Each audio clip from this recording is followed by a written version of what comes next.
Lahat ng mga nanggaling sa akin, ibalik mo mga singsing lahat-lahat. Sa panloloko mo sa akin, kulang pa yan. Oh, naniwala ako sa'yo. Tapos ginamit mo pang mga kapatid ko, pinsan ko, tita ko. Nagpapadala sa'yo, gago ka talaga. May sakit ang nanay at tatay ko noon, pero inuuna kita. Ang sabi mo noon, ako lang, tapos ang dami pala. Napakabait kasi niya, ma'am, eh. Yung as in talaga na, ma'am, hindi ko naman sinasadya eh. Kasi, syempre, ma'am, nagmahal lang naman ako, ma'am, yung totoo na akala ko naman, ma'am, eh. Yung totohanin ka pala, ginawa ka lang na bigasan. Na hindi ko naman in-expect na gagawin ng matinong tao yun, ma'am, eh. Yung parang naramdaman ko na rin, ma'am, na pera lang ang gusto niya, hindi niya ako mahal.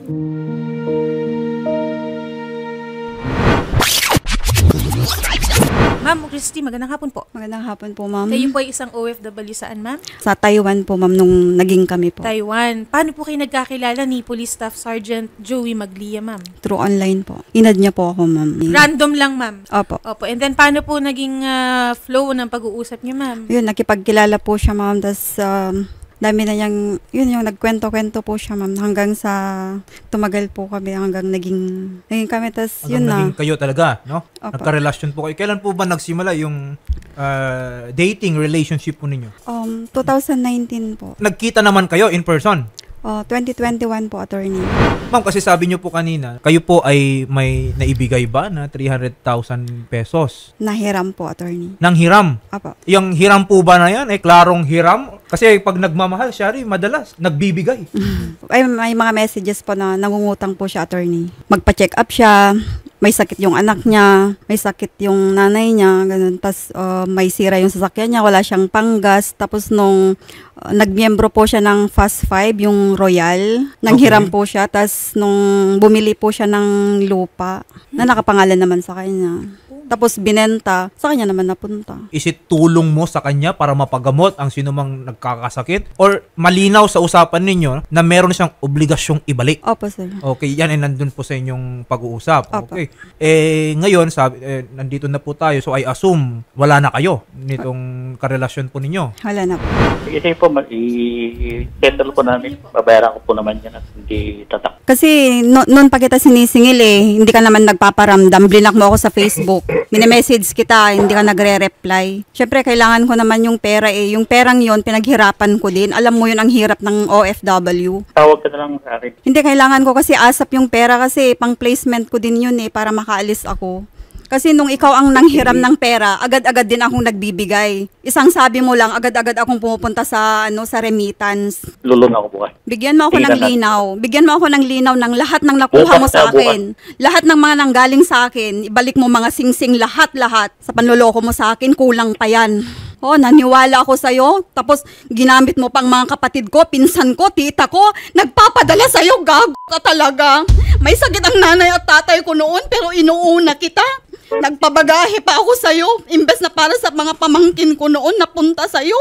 Tapos anong ginawa mo sa akin? Pinunya-pinyet mo ako. Binubullshit mo ako. Hindi lang ako ang ginanyan mo. Ang sabi mo noon, ako lang. Tapos ang dami pala. Maliban sa ako ng kabit, ang dami pala. Bumili ka ng lupa, di ba? Pera namin ni Renalyn yon, ni Lugayan. Sino si Renalyn, ma'am? Girlfriend niya din, ma'am, nasa Abu Dhabi. Same case din po ang ginawa niya sa akin. Kasi nagka-contact kami noon, ma'am, eh. Nung nalaman na naging kami, may mga nagte-text sa akin, may mga nagme-message na sila din ay girlfriend niya. Pero ang alam ko, ma'am, kami ni Renalyn ang kawawa. So, parang ang lumalabas, Sergeant Maglia, puro OFW po naging girlfriend niyo po. Yes, ma'am. Yes, ma'am. Yes. So, ano pong plano natin, sir? Lulun po, mag-a-apply po ng loan para may pambayad po. Wala pang kasiguraduhan. Pero magkano yung may matatanggap ni Ma'am Christy Bartolome bukas? Yun po yung i-check ko, sir. So, magkano ang aabutin po. So, wala pa talaga, no, na figures. Meron dito mobile phone, earbuds, power bank, casing, screen protect, Po yan, BP ma'am. Bluetooth, ring na nagkakahalaga po ng 27,000, earrings Kasi 24 karat po yan, okay, ma'am, 11,000. na Bakit may 999. earrings po? 11,700, yung necklace is 16,200, car stereo, 15,500, Santi Barley Pro, mag-check up niya na 20,000 pesos. Kailan po, Yes, yung po sir. bang balak bumalik? Kasi magkano na yung kailangan mong placement? Sir, nasa 300 plus din po, sir. Kasi nagpa-process na po ako ng visa ko po, papuntang Europe. magbigay ka ng assurance na totoong magbayad ka kasi 2019 pa yan. 2024 na ngayon, magto-25 na. Sige, tingnan natin po. Hapon na kasi, hapon. Huwag tingnan, basta ibalik mo lahat yung pera, tapos yung mga in-kind pa, ibalik mo. Colonel Renato Mercado, no? Sasamahan po ng staff ni Senator Raffy si Ma'am Christy Bartolome bukas, no, diyan sa sinasabi po ni Sir Joey Maglia. Mabuti siguro magkaroon kayo ng kasulatan, no, dun sa pagbabayad.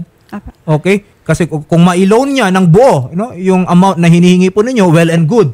Okay? Acknowledgement receipt na lang siguro ang kailangan nyong gawin. Pero in the event, sana wag naman na hindi buo yung mabayaran bukas, then it would be advisable sana na magkaroon na lang kayo ng agreement, kasulatan, para merong structure, kailan magbabayad, hanggang kailan nyo pwedeng singilin itong amount po na ito. Tutulong naman po, ma'am, sila Colonel Mercado, no? Yung Chief of Staff po sa Anti-Kidnapping Group, ma'am, para po ma-monitor din po yung pagbabayad po sa inyo, ma'am. Siguraduhin mo lang na may ibabayad ka bukas. Kasi ang tagal mo lang sinasabi na magbayad ka, inabot na ng ilang taon. Bukas. Magtrabaho ka ng maayos, magbanat ka ng buto kagaya din namin kasi ang OFW, kawawa. Hindi kami namumulot ng pera.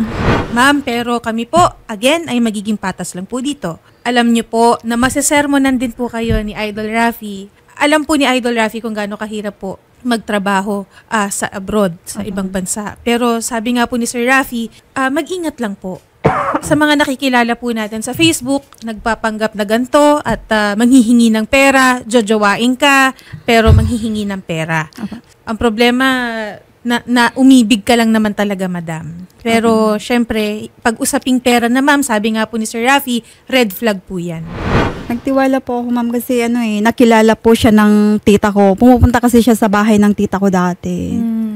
Yun nga po, pati kapatid ko, nagpadala din sa kanya noon nung nangailangan siya ng pambayad niya ng libro, nung nag-schooling, pati pang uniforme niya. Kapatid ko nagpadala din, tita ko, mga pinsan ko po, pati yung kalpintero, nagamit din para magpadala sa kanya sa mga pangangailangan niya. Pati buong pamilya niyo, ma'am, halos Oo, ma'am. Bakit po ganun? Hindi ko po alam, ma'am .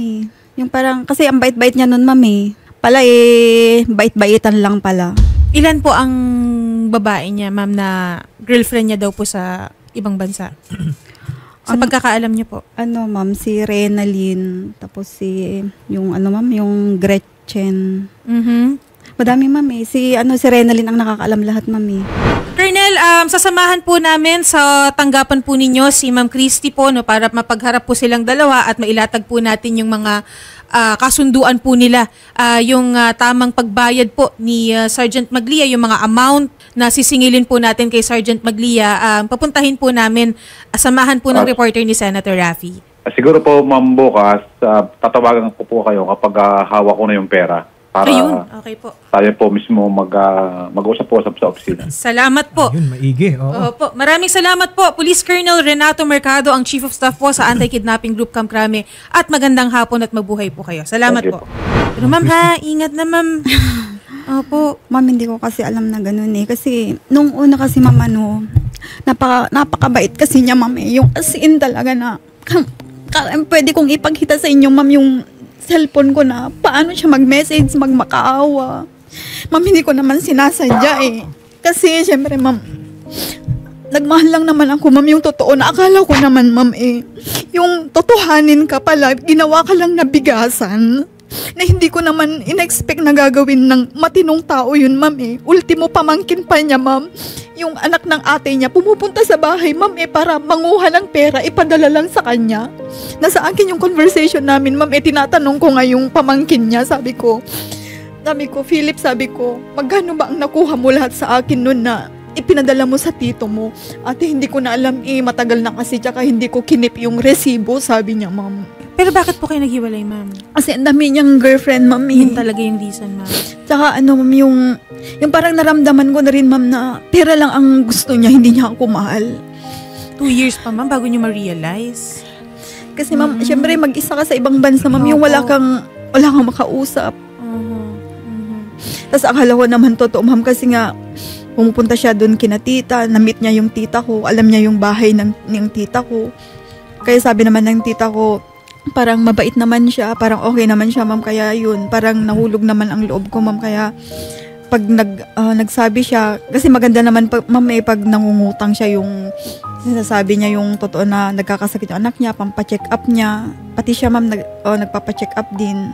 Tapos, parehas pa po kayong Ilocano, kaya, kumbaga, nakapapanatag yung loob mo. Oo, ma'am, kasi ma'am, Kalinga po siya pero marunong siyang mag-Ilocano.